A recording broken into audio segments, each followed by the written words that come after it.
Hello and a warm welcome back to the channel of nonsense and a fairly nondescript lay-by here in Surrey, but it's actually quite an important lay-by for me and the Yamaha MT-10 because this is where I started my first impressions review of the normal MT-10 back in, I think it was June. It was the first time I'd ever ridden it, and I head off from here down that road and I immediately kind of fell in love with it, and I think I said in that video I want to buy one. Oh look, my indicator's gone again, need to fix that. But yeah, now I am here with my own MT-10 SP that I bought. Now it's got a top box on it, it's got heated grips on it, it's got a little screen on it, and yeah, it's the first ride I've done this winter since I had all that stuff fitted to it. But in this video it's a bit of a vlog, a bit of a waffle. I want to talk about some of the stuff that I'm using this winter just to get out and ride, because look, it is a beautiful day. The roads have dried up. We've gone through a horrible period of frost and salt on the roads, but it's rained a lot and it's warmed up. It's 10 degrees, the roads are clean, and I just want to go for a ride on my lunch hour, frankly. So that's what I'm going to do, and talk about some of the things that I'm wearing and just doing over the next couple of months. I'm not the only one out. Someone's got a flip plate on their Kawasaki. Naughty. Probably learnt that one off Ruby Rides. Yeah, it's nice to actually get out. It is mid-December. Christmas is only a week and a bit away, and it's suddenly half decent biking weather again, and I've really missed it. I've really missed riding my bike. The last time I rode this bike was when I brought it back from Yamaha, and it was snowing. It was 1 degree above freezing, and I thought that was it, biking done until March or April time. But I have to say, global warming has done us a solid this week, and it's 10 degrees. I'm wearing summer gloves because I've got the heated grips, and actually my hands are more than warm enough. Heated grips keep my palms warm, and I'm coping with the rest of it. I've just got Gore-Tex trousers on, nothing underneath. Kinky. But on my top half I am wearing something new. It's by a company called ZeroFit. They make base layers, they import from Japan, and they're different to other base layers. And I met the guys that run it at Motorcycle Live, and it was just quite interesting. So they sent me some. I didn't pay for them, but this isn't sponsored, they're not paying me to wear them, and they're really, really good. They're designed to not warm you up by squeezing the life out of you. It's kind of like a thin but very effective woolly jumper that just feels like a big nice blanket. And to be honest, I've worn them a lot in the past 2 weeks while going out filming car stuff. I've been up to Scotland for a couple of days where it has been pretty close to freezing. Standing around with a camera, normally base layers, they make a bit of a difference, but you still get cold anyway. These ones, I have to say, are the best base layers I've used if you're not doing activities. If you're just standing around or sitting stationary-ish on a motorbike, these are the best ones, and they kind of just work by rubbing against your skin and keeping you warm, and they are brilliant. Actually, when I filmed my collection video of this MT-10 when it was freezing, when I picked up from Yamaha, it was 1 degree and I was only wearing a t-shirt and the base layers and this jacket, and I was fine. I was really impressed. If you wear anything other than a t-shirt, you get way too hot, and on a day like today I'm actually warm, like quite warm under here. So if you do want to ride through winter, again, not a sponsored mention, but check out ZeroFit base layers. I'm going to get a set for my other half. I think I'm going to buy her some, because they are honestly phenomenal. I don't think they'd be much use in summer because they really are just designed to warm you, but they've got other ones in their lineup that can wick sweat and stuff. These ones, just the big woolly jumper, and it's not too clingy at all. It's nice and free, and you got your leggings, and they do socks made out of the same stuff. So yeah, I'm actually not worried about riding in kind of like sub 5 degree temperatures this year. You have to watch out for grip, and I generally don't enjoy riding in temperatures that cold because I'm more worried about my tyres. But yeah, Jesus, this thing's fast. But yeah, I recommend it, and it's massively improved my outlook on riding through winter now. And that is kind of the dark months for many of us. I know lots of you out there struggle with mental health, and bikes are a big part of staying chipper. So having that taken away when Jack Frost turns up and pisses everywhere is not much fun. I think Jack Frost rides a Harley Davidson, I don't know about you, but yeah, so just being able to get out with heated grips and just maybe not go for an absolute hoon, but just being back on two wheels, you forget how it all comes back to you and how it makes you feel. and I forget the propensity of motorbikes to make you laugh. It's just good fun. So anyway, that's the wintry bit done with. It can be done.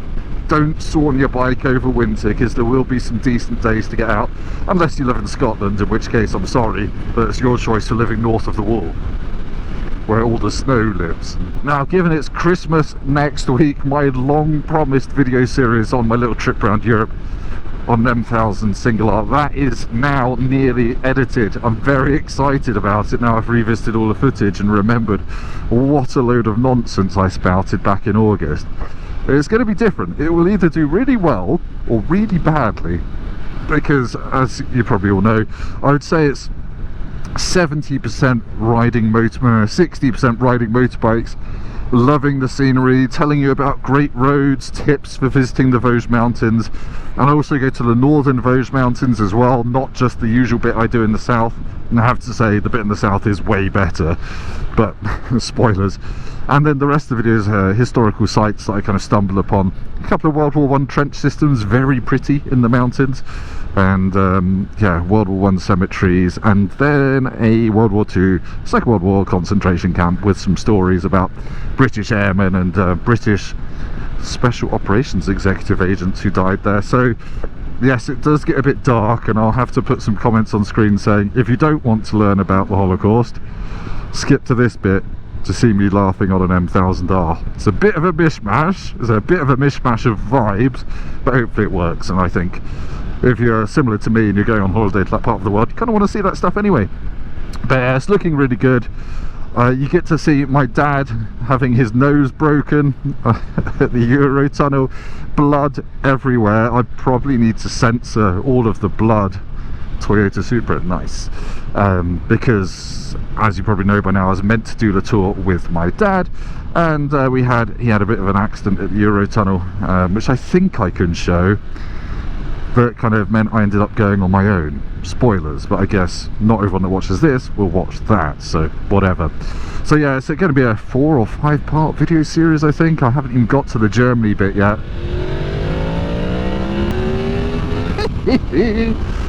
Tiny wheelies, they're my kind of wheelies, they're fun wheelies.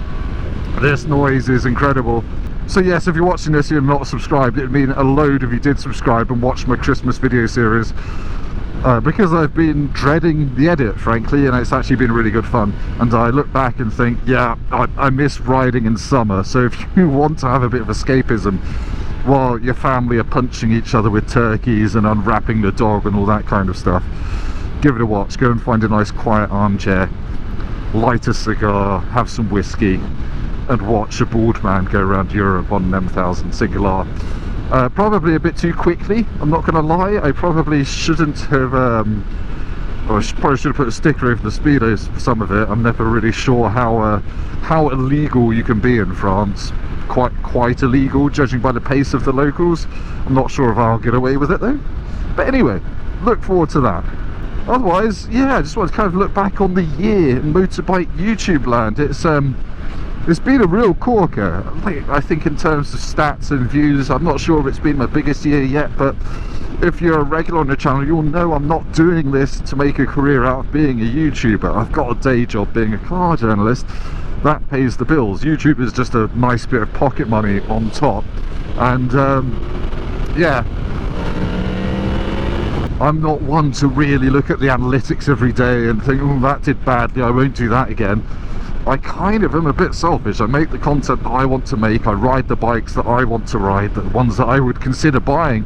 That's why so far you haven't really seen things like anything sub 600cc on the channel, and that's awful, because I know there are lots of young people that want to get into biking and who are going to be looking at things like the Triumph 400s, and I have a finite amount of time, to be honest, and I'm gonna ride the stuff I want to ride, to be honest, and then I will spend the rest of the time saying to be honest, which I said about 10 times, I'm sorry. But yeah, if I do get a chance to ride some smaller bikes next year, I will take it, but I have to take days off the day job to come and do most of this, so yes, that's my apologies done.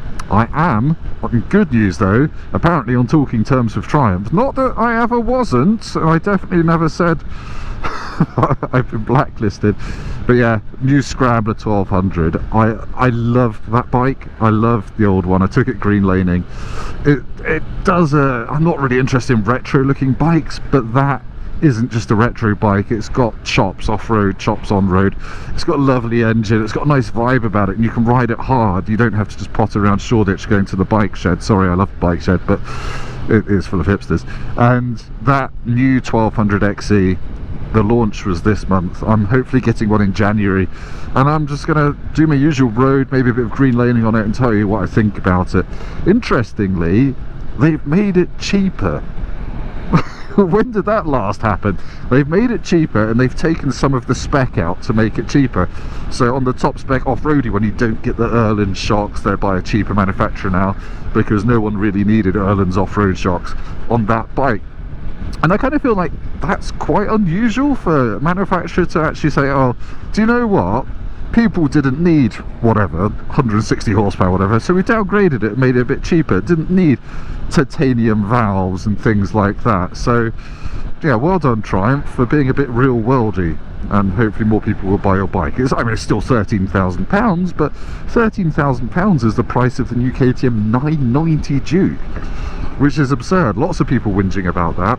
I guess we all know it will be a bit cheaper in KTM's annual sales when they decide to, you know, knock £5 off the list price just to piss off all the owners that paid full price. Oh, new 1390 Duke video, Super Duke.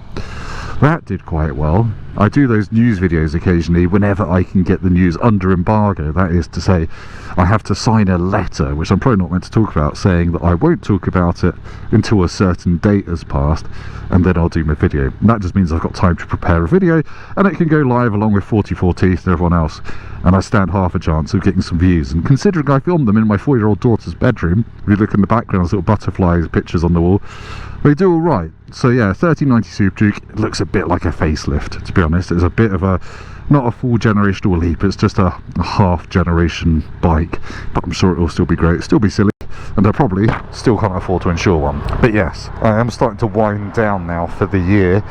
No more bikes coming in this year to review, so some time to spend with this, and also only one more car to review this year. And to be honest, reviewing cars for my car channel it sometimes takes a bit of motivation to get excited about, I don't know, an electric SUV, because that feels like all I've driven this year. That said, there are two exceptions coming in clutch at the end of the year. I've just reviewed the new Ford Ranger Raptor, which is a 300 horsepower V6, basically off-road pickup truck that was designed to jump across the Gobi Desert. And in a couple of days I'm going to collect the new BMW M2, which has been a bit of a controversial car because people care about the looks. I don't care about the looks, I care about how it drives, and apparently it drives fantastically. So that's my little pre-Christmas treat for me and anyone that subscribes to Tim Rodey Drive stuff. BMW M2. This thing sounds so good. I just kind of don't know if I need to change the exhaust. Oh, and yes, if any of you are planning doing some touring next year, I haven't filmed this yet, but I've got to film it in the next couple of weeks, is my review, my in-depth review of the Garmin Zumo XT2 that I've been using this year. I haven't got it on at the moment, but I used it on my European tour and I've been using it for my local rides, so I have some thoughts and opinions on that.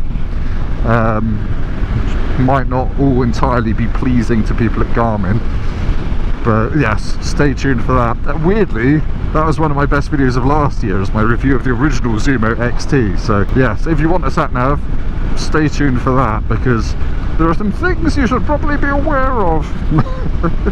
Right, just before I round out this video, one quick plug, not for my channel, but one of my car friends who used to run a website called Car Throttle, well, he does again run a website called Car Throttle. He's now also works at Visor Down. He's called Matt Robinson. He's got a beard He looks a bit like a magician, but he started to do videos over on Visor Down. So if you've not looked at their channel for a while, go and check him out. He's the tall, skinny guy, and yeah, he's kind of got back into biking and is doing some really good bike videos. So go and check out Visor Down if you haven't for a while. But anyway, I've been Tim. Thank you for watching. Sorry, it's just been a waffly, wintry vlog. I want to tell you about some of the things I'm doing, things I'm wearing, and yeah, just make some noise on my own bike for once, which is quite nice. Oh, another thing. I said I would talk about the screen because I hadn't really ridden with the screen until today. It's the mid-height touring screen on the MT10, and it takes loads of the pressure off my chest. It doesn't do anything for noise, it doesn't add more noise, and it doesn't really reduce the noise. It kind of aims the wind below my neck, but actually, yeah, it's just nice not to have all the wind pressure on my chest, so that will probably be staying on for the time being. And I've not used the top box yet, other than I've been carrying it around with me for this whole video because I just like to look sexy, and I think chicks dig men with top boxes. Right, see you soon. Like this video if it's been at all entertaining or past the time while your spuds are boiling for dinner. Subscribe to the channel if you haven't already, and the next couple of videos you see will be me back in August in 30 to 40 degree heat on a bike with 207 horsepower visiting concentration camp. Trust me, it's better in video than it sounds when I describe it. I'll see you soon. Oh, also amazing roads, yeah, I should have said that bit as well. God, I'm rubbish at marketing. It's a good thing I don't work in marketing. Oh wait,